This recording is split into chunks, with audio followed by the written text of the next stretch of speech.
Olá, bem-vindos a mais uma videoaula. Meu nome é Diego Cortes e nós iremos continuar a obra que nós iniciamos na videoaula passada, que chama-se o apedrejamento. É uma cena da Bíblia, né, onde Jesus Cristo impede a morte de uma mulher adúltera por apedrejamento. É uma cena bem comum, todo mundo conhece essa cena, então eu resolvi fazer isso exatamente pelo apelo religioso que ela tem. Nós iniciamos na aula passada a pintura de todo o cenário do fundo, e nós já fizemos aqui a marcação de como é da areia, apenas as partes claras e escuras. Nós iremos hoje começar a dar a forma para que ela fique mais nítida, da mesma maneira que nós fizemos aqui em cima, nesse cenário. Não sei se vocês lembram, vocês devem lembrar, que nós iniciamos pelo esfumato do céu. A partir daí fizemos a primeira camada de tinta dos casarios. Depois dessa camada de tinta pronta e seca, é que nós fizemos os detalhes das ranhuras, rachaduras e outras coisas mais. Esses espaços em brancos que vocês estão vendo aqui são onde vão ficar os outros personagens, as pessoas que estão querendo apedrejar a mulher adulta. Nesse lado aqui nós vamos ter Jesus Cristo, e aqui no meio, no centro, nós iremos fazer a mulher numa posição ajoelhada. Eu optei por pintar toda a área aqui de baixo para que evitasse, por um acaso, um exemplo, você faz todo o cenário do fundo e por algum motivo você deixa de pintar para deixar a área branca, né, para fazer o personagem. Se você acabar não pintando uma determinada área próxima ao fundo, ela fica com aquela linhazinha esbranquiçada e fica esquisito, dá uma sensação de falso para a pintura. Por isso eu pintei toda ela aqui, para que quando eu for detalhar toda a personagem não fique falhas na entrelinha. Por que eu não fiz isso com Jesus Cristo nem com os demais? Porque esses aqui, a proporção deles vão ser maior. Essa que é a vantagem também de você trabalhar com tinta a óleo, assim também como tinta acrílica, que depois que você tem uma pintura seca, a tinta ela não é transparente a ponto de você passar uma tinta e aparecer o que está no fundo.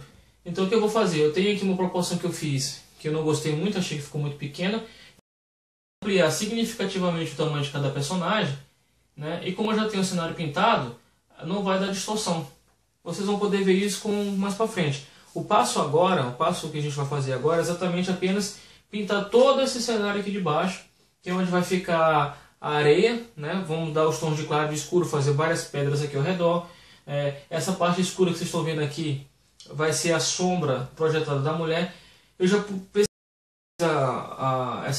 como eu costumo falar, quando eu queimei a tela, né, que eu passei a primeira camada de tinta, eu percebi que eu cometi um erro no momento de fazer as sombras. Por exemplo, se eu tenho essa sombra projetada aqui, é desses casarios aqui, então a luz, a iluminação vem nesse sentido aqui, né? Então se ela está vindo nesse sentido, as outras sombras também devem seguir o mesmo padrão. Eu acabei não fazendo isso aqui, né? Por distração, acabei cometendo esse erro. Mas o óleo tem essa vantagem, você consegue, depois de seca, colocar outras camadas por cima. Então assim que essa aqui secar por completo, ela já está praticamente seca, eu consigo colocar uma camada mais clara por cima dessa e ela não vai aparecer. E esse é o passo que nós iremos fazer. Lembrando, a gente só consegue fazer esse efeito, ou seja, corrigir erros desse tipo, se a tinta estiver completamente seca. Ou seja, você passa o dedo na tela, ela não solta tinta, ela está completamente seca. Por que isso? A tinta a óleo, ao contrário da tinta acrílica, ela tem uma peculiaridade, que é a da facilidade de mistura. Ou seja, se você pegar uma tinta ainda molhada no quadro, ainda está úmida, e tentar aplicar uma outra tinta por cima, o que vai acontecer? A não ser que você faça isso com uma espátula com bastante empasto, ou seja, com uma camada muito grossa da tinta por cima, se você não fizer isso, né, ela vai simplesmente misturar com a tinta que está por baixo.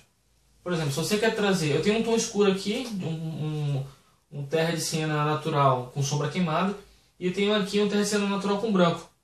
Se eu quiser simplesmente, ainda molhado, colocar isso por cima desse, ele ia misturar e ia dar um tom como esse aqui, ó. Nunca ficaria um tom igual. Agora, vocês vão perceber, por exemplo, deixa eu pegar aqui para vocês possam ver. Eu tenho aqui um pouco da tinta e vou jogar por cima dessa outra aqui. Vocês vão perceber que ela não vai misturar. Ó. É bem nítida a diferença. Se a tinta tivesse molhada, no momento que eu fizesse espalhar essa tinta, a tinta automaticamente ela já iria misturar com a tinta que está por baixo. Então daí vai o cuidado de quando você estiver fazendo qualquer trabalho com óleo, você quer colocar uma cor que ressalte por cima de uma outra, você precisa esperar que essa cor que está por baixo, você precisa esperar que ela seque. Depois que ela secar, você pode trabalhar por cima com qualquer outra cor, que ela vai pegar muito bem. Lembrando, Diego, isso também funciona com preto? Isso funciona com marrom Van Dyck, que é uma cor bem escura? Funciona. Qualquer cor a óleo que você for utilizar por cima de uma outra cor, ela vai pegar. A gente tem algumas exceções, por exemplo, algumas tintas, vocês com o tempo vão se acostumar, elas são translúcidas, são transparentes. Por exemplo, eu tenho o amarelo indiano, eu tenho o verde turquesa, eu tenho o verde oliva, eu tenho o azul turquesa, e elas são cores transparentes. Se você colocar uma camada muito escura e tentar colocar essa cor por cima, ela vai dar uma certa transparência. Nesse caso, você vai precisar misturar com uma outra tinta base, ou branco, ou se for um azul um pouco mais claro. Você pegar o azul turquesa, que é um azul muito bonito, mas ele é bem transparente, e adicionar um pouco de azul de celúrio nele, ele vai encorpar e você vai conseguir fazer o efeito. Caso contrário, ela vai ficar um pouco transparente e não vai dar a sensação que também você deseja. Isso acontece muito para quem pinta paisagem marinha, né, com mar. Utiliza-se muito essa técnica, né? Você faz uma camada do mar de uma cor e você quer dar luminosidade com o azul turquesa. Quando você passa ele por cima do azul escuro, o azul ultramar, ele praticamente não aparece. Então você acrescenta um pouco de branco ou um pouco de azul celeste, e quando você passa por cima, o tom pega, fica mais bonito. Ok? Então nós vamos ver agora a continuidade do quadro, vocês vão poder acompanhar como é que eu vou fazer todo esse processo. É um processo demorado, porque nós vamos fazer todas as ondulações da areia, todas as pedras da areia. Eu vou acelerar o passo para que vocês possam ver mais ou menos como é. E no final do vídeo eu mostro com detalhes o que é, ou então faço um comentário no próprio vídeo para que vocês entendam como é que é feito o processo. Toda boa pintura, você precisa ter um pouco de paciência para fazer ela, né? Ou seja, uma obra de arte ela não é feita do dia para a noite. Apesar de que existem obras maravilhosas feitas à la prima, que você consegue terminar um quadro em 40 minutos, mas não é um estilo de pintura que eu gosto. Eu prefiro uma pintura mais trabalhada, que você pode parar, pensar. Um exemplo claro é isso, né? Eu comecei a fazer todo o cenário e percebi que os personagens estavam pequenos. Se eu tivesse feito isso à la prima, teria ficado uma distorção muito grande. Personagem pequeno, cenário grande, ficaria uma coisa esquisita. Então, com essa técnica de trabalho um pouco mais demorada, você tem um tempo para você analisar o que você está fazendo, se o que você está fazendo é aquilo que você quer, e dá tempo de você pensar em outras melhorias para o quadro antes de continuar a fazer. Então a minha dica é, se você quer uma obra bem elaborada, faça com calma, espere a tinta secar, faça os efeitos. Agora, existem efeitos que só dá para fazer com a tinta molhada, que é exatamente o que eles chamam de molhado no molhado, em inglês é wet on wet, que é essas nuvens que nós fizemos aqui, esse esfumato, não dá para fazer com ela seca.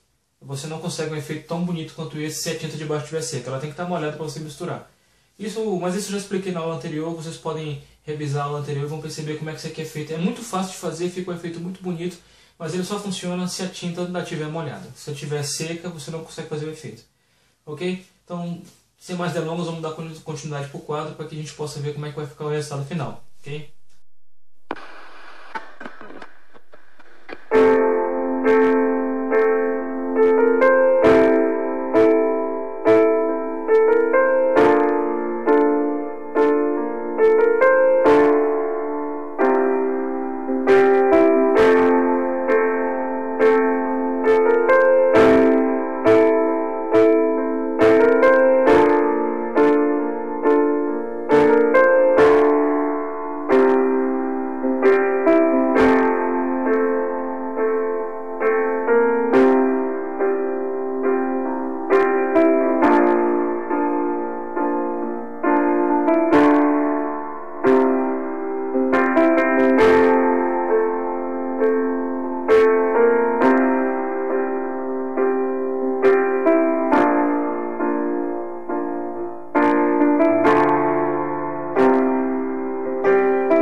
final da primeira etapa da areia, da pintura da areia.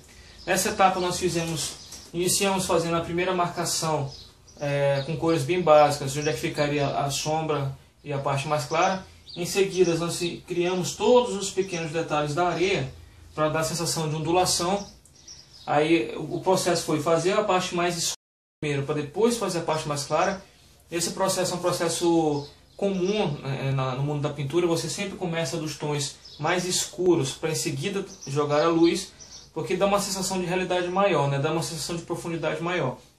Eu utilizei os mesmos tons em toda a tela. A única diferença é que em alguns locais eu utilizei a predominância de tons mais escuros, e em outros locais eu deixei a predominância de tons mais claros. Eu fiz também, como eu falei, esse é o primeiro passo. O segundo passo é incrementar com detalhes como pedras, as sombras que vão acontecer nas pedras, pontos de um pouco mais de luminosidade. E esse vai ser o segundo passo. Eu já fiz aqui uma prévia, eu vou mostrar para vocês de perto como que ficou.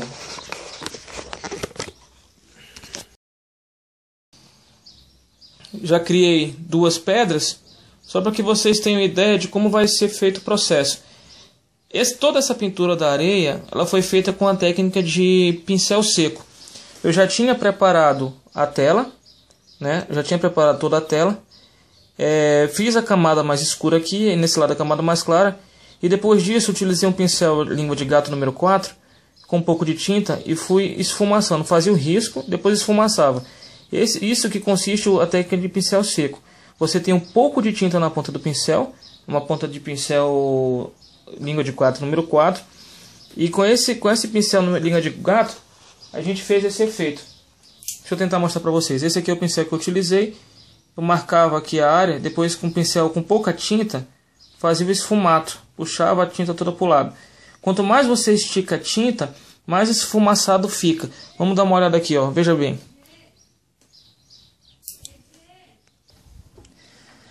Bom, a partir daí a gente consegue ter esse efeito muito bonito. O próximo passo agora é aguardar que seque. Aguardar que essa pintura seque. Depois que isso tudo estiver seco e as pedras já tiverem sido colocadas, a gente vai fazer os personagens ao redor. Lembrando que a gente vai começar os personagens ao fundo, para depois fazer os personagens mais na frente. Por que isso? Exatamente porque conforme a gente for fazendo, por exemplo, eu vou criar essa linha de personagens, vou aguardar que ela seque, depois crio os personagens no plano mais próximo, aguardar que ela seque, aí progressivamente, sucessivamente a gente vai fazendo desse jeito. Por que isso?